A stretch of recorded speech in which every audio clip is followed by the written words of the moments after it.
O vice de Marco Rubio detonou Alexandre de Moraes e disse que o ministro usurpou o poder no Brasil de forma ditatorial e que destruiu a relação de mais de 200 anos entre Brasil e Estados Unidos. Bom dia, bom dia, bom dia para você que não acordou neste belo dia de domingo com um caminhão te atropelando, que nem aconteceu com o ministro Alexandre de Moraes. O que eu vou te mostrar agora é uma das maiores porradas que o ministro já levou na vida. E ela veio direto do vice do Marco Rubio, subsecretário de Estado americano Christopher Landau, que não poupou Moraes de algumas das palavras mais duras, das críticas mais severas que a gente já viu até hoje vinda dos Estados Unidos para qualquer país do mundo. Bora aqui então direto pro texto, você vai acompanhar e vai ficar estarrecido, mas calma que eu não esqueci que hoje é Dia dos Pais. Então parabéns para você que é pai e no final eu vou te contar o que é, na minha visão, a missão de ser pai. Qual é o papel de ser pai, o que é ser pai para mim. E eu vou te mostrar fotos dos meus lindos filhos, então vale a pena esperar. E vamos agora diretamente aqui para o texto do Christopher Landau, porque ele tem várias camadas e é tão importante que ele foi traduzido e repostado aqui no Brasil pela própria Embaixada Americana. Olha aí comigo. A separação dos poderes do Estado é a maior garantia de liberdade já concebida pela humanidade. Nenhum poder, nem mesmo uma pessoa, pode acumular autoridade excessiva se for controlada pelos demais. Mas uma separação formal não significa nada se um dos poderes tiver meios de intimidar os demais a abrir mão de suas prerrogativas constitucionais. Olha só como o texto já começa porradeiro e cheio de recados.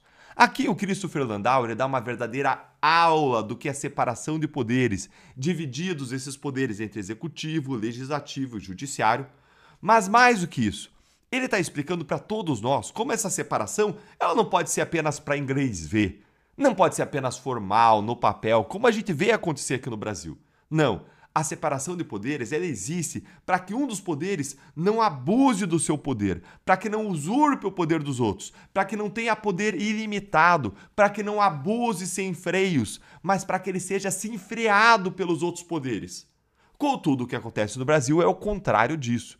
Nada exemplifica mais isso do que esta foto aqui recente que você vê aí na tela. Essa foto que foi tirada do jantar que Lula ofereceu, promoveu para os ministros do STF em desagravo a Moraes, em que estavam lá representantes dos três poderes endossando e apoiando Alexandre de Moraes, em vez de limitando e parando, freando seus abusos. Esse jantar aí ele foi um exemplo da promiscuidade que existe no Brasil entre os poderes e submissão. Olha a foto aí, ó. Moraes mais à frente, mostrando como é realmente ele quem manda. Lula um pouco atrás, gesticulando e falando como se estivesse ali se explicando para Moraes. E Gonet, Paulo Gonet mais afastado, atrás dos dois. Como uma peça ali de decoração, ou pior, como alguém sem protagonismo real, que apenas segue as diretrizes dos primeiros. Na foto, como na realidade, o Legislativo, o Congresso Nacional, não existe. De fato, o STF simplesmente atropela o Congresso sempre que lhe dá na telha. E o Congresso não se impõe, não freia os abusos. E o Lula também atropela o Congresso com a ajuda do STF sempre que ele quer. É um Congresso inexistente. Essa aí é a representação perfeita da distorção da nossa separação de poderes sobre a qual o Landau está falando que existe aqui no Brasil. A gente tem dezenas de outros exemplos que nós poderíamos trazer, mas vamos ficar só com esse aqui e vamos aqui, bora seguir na leitura. O que está acontecendo agora no Brasil ressalta esse ponto. Um único ministro do STF usurpou o poder ditatorial ao ameaçar líderes dos outros poderes ou suas famílias com detenção, prisão e outras penalidades. Presta atenção nessas palavras. Usurpou poder ditatorial. Gente, não se engane, essas fortíssimas, pesadíssimas palavras do Landau têm apenas um significado. O Brasil virou uma ditadura judicial. Ele afirmou categoricamente, com todas as letras, que Moraes usurpou, se arrogou, tirou dos outros poderes e pegou para si um poder ditatorial no Brasil. E olha que piora. essa pessoa destruiu a relação histórica de proximidade entre Brasil e Estados Unidos, ao tentar, entre outras coisas, aplicar extraterritorialmente a lei brasileira para silenciar indivíduos e empresas em solo americano. Ou seja, Moraes sozinho, segundo Landau, destruiu não só abusando no Brasil, mas se arrogou a abusar também em relação a coisas lá dos Estados Unidos e assim destruiu a relação histórica de amizade entre Brasil e Estados Unidos, que tem mais de 200 anos. Imagina o peso de você ser taxado dessa forma, como uma pessoa que estragou um relacionamento diplomático tão importante, ser acusado de ser a pessoa que sozinha é responsável por fazer mais de 200 milhões de brasileiros sofrerem. E como que se resolve isso, hein? O Landau vai e fala disso agora. A situação é sem precedentes e anômala, justamente porque essa pessoa veste uma toga judicial. Sempre é possível você sentar lá e negociar com líderes dos poderes executivo, legislativo de um país, mas não com o juiz, que tem que manter a aparência de que todas as suas ações são ditadas pela lei, que a gente sabe que não é, né?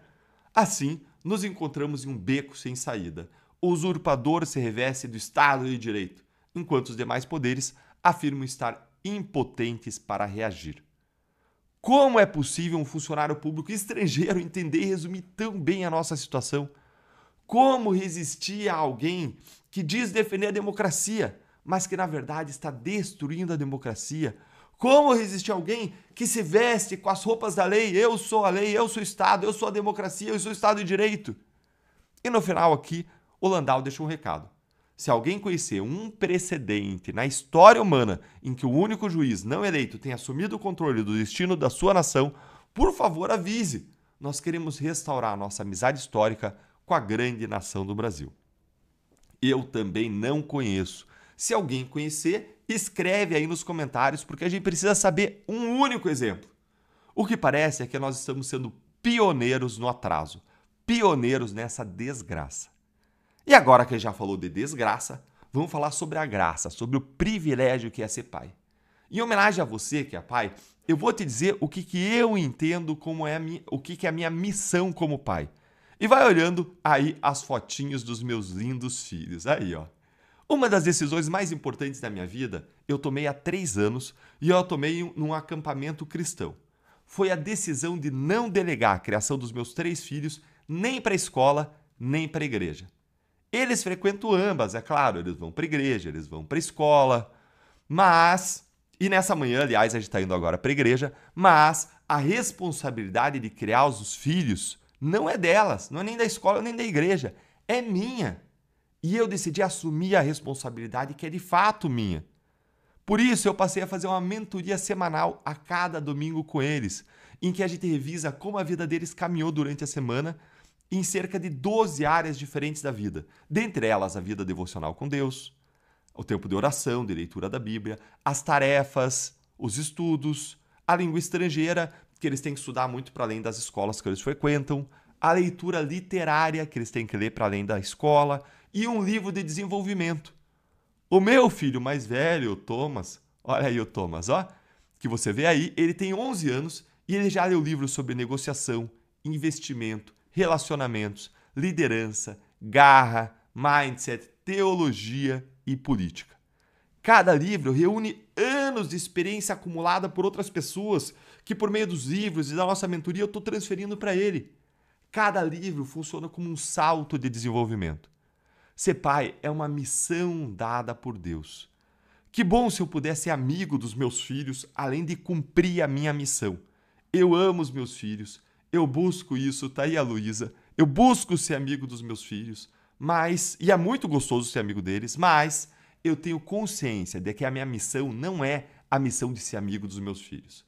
Mas então, o que é a tua missão então? A minha missão é proteger, é cuidar e é preparar para a vida. O Thomas, a Luísa e aqui a Sofia, com quem eu costumo ler toda noite um livro, um trechinho, uma página de um livro devocional. Aqui esse livro muito bacana, que ele chama Indescritível. É um livrinho devocional que traz uma lição sobre ciência, sobre a experiência humana e traz versículo, um tempinho de oração. É um livro muito bacana e gostoso para você fazer aí com seu filho pequeno. A minha missão, então, é proteger, é cuidar e é preparar para a vida. E é fazer isso com excelência. Amar é servir com excelência. E se eu faço isso na minha profissão, como é que eu não vou fazer com a minha família? Como é que eu poderia ser negligente e deixar de fazer isso para os meus filhos que estão acima da profissão na minha escala de prioridades? Criar filhos com excelência exige mais do que vontade. Exige estudo, objetivos, sistemas, disciplina e dedicação de tempo. E tomar a decisão de assumir a responsabilidade pela criação dos meus filhos foi uma das melhores decisões que eu tomei na minha vida. Os meus filhos não são meus, eles são de Deus. Eu não tomarei as decisões futuras por eles. Eles vão tomar suas próprias decisões e eles vão poder acertar ou errar. O meu papel é criar o melhor ambiente possível para que eles se desenvolvam plenamente, para que eles angariem experiência, não só minha, mas de outras pessoas, as melhores experiências possíveis e eles tomem as melhores decisões, mais bem informadas. À medida que eles crescem, aliás, eu busco aumentar o espaço para que eles aprendam com seus erros, sempre que as consequências não forem graves. Eu sei que cada ano mais meu papel vai deixar de ser de autoridade, e lembre que quando ele tem 1, 2, 3 anos, nosso papel é total de autoridade, mas esse papel de autoridade vai diminuindo e outro papel vai aumentando, o papel de conselheiro. Mas eles não vão ouvir um ditador. Eles não vão ouvir alguém que não deixa eles tomarem as próprias decisões e sofrerem as consequências, ainda que sejam ruins. Claro que você não vai deixar eles sofrer uma consequência grave, mas consequências de menor gravidade, não quero ir com moletom, não quero pegar uma blusa. Tá bom, vai sem, mas vai passar frio, tô avisando. E vai lá e passa frio. Eles têm que aprender que as ações têm consequências. E eu vou fazer o meu melhor para honrar o desejo dos meus dois pais, do meu pai dos céus e do meu pai da terra, que foi encontrar o pai dos céus recentemente. Meu pai aqui, ele dizia para mim que ele esperava que eu fosse para os meus filhos um pai melhor do que ele foi para mim. E ele subiu muito a régua. Foi um excelente pai e eu vou fazer o meu melhor para atingi-la. E quem sabe, superá-la e honrando ele assim. Que Deus nos dê graça e sabedoria como pais para nós criarmos crianças que cresçam em estatura, em graça e em sabedoria diante de Deus e dos homens. E se você quer saber mais sobre mentoreamento com os meus filhos, falo disso aqui também no meu canal do YouTube, na playlist sobre desenvolvimento pessoal e mentoreamento dos filhos. E logo vai ter mais conteúdo, mais vídeo por lá. Então não esquece de se inscrever, de curtir o vídeo para a nossa mensagem chegar mais longe. E se você quer apoiar mais intensamente o nosso trabalho, vem ser membro do canal. Um grande abraço e até o próximo vídeo, que hoje, o próximo vídeo do dia de hoje, promete!